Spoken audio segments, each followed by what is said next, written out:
I'm Morgan, and this is my expository speech.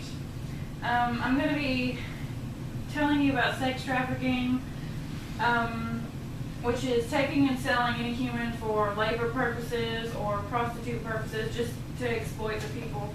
If you watch the news and you see this happen all the time, and if you're like me, then you want to put a stop to it. So I'm going to tell you how it happens, what the statistics are about it, and how you can prevent it from happening.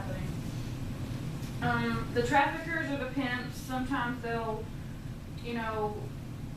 pick up young girls that look naive, and then they'll trick their feelings into thinking that they care for them, and then when they earn their trust, then they'll take them to these places where they sell them, and they don't just do this with girls, they do this with men and children and everyone. So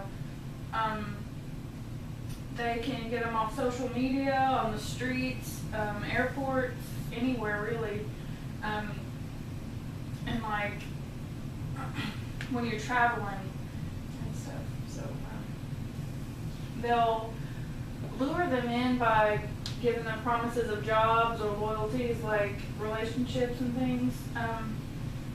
What is sex trafficking? Trafficking is using any person for exploitation. The National Human Trafficking Resource Center, which is run by Polaris, received reports of 14,588 sex trafficking cases since 2007, and that's really sad.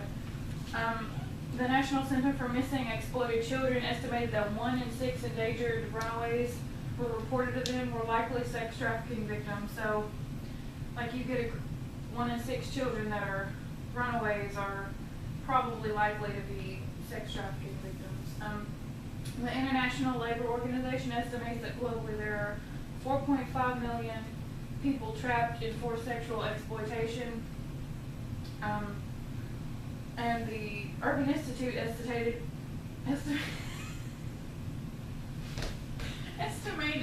in 2014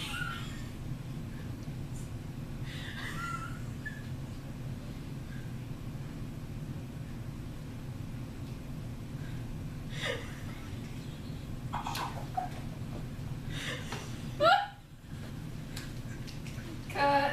I said estimated.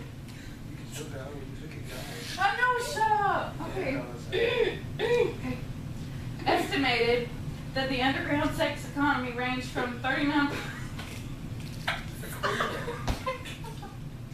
Rebecca! I want to finish.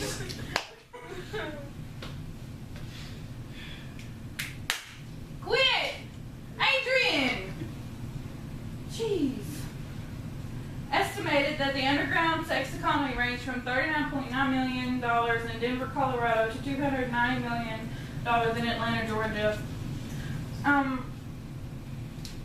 Now that I've explained about what it is and some of the statistics, I'll explain to you how to stop it from happening to you and those around you. If you're traveling places, it's best to travel in groups or pairs. Don't ever go by yourself or go with strangers. Don't give out your personal information on social media. And that's especially true for the younger kids, because, Facebook and all that, they're really naive about that stuff. There's this rescue organization called Operation Underground Railroad. They've dedicated their time to rescuing children from sex trafficking, and so far they've saved 549 victims and assisted 243 traffic arrests in the 2 years that they've been around. And I have a picture of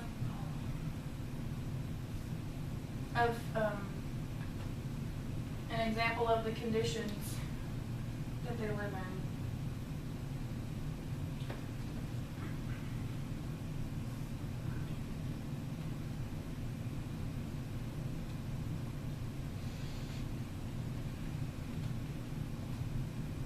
And that's an example of their living conditions.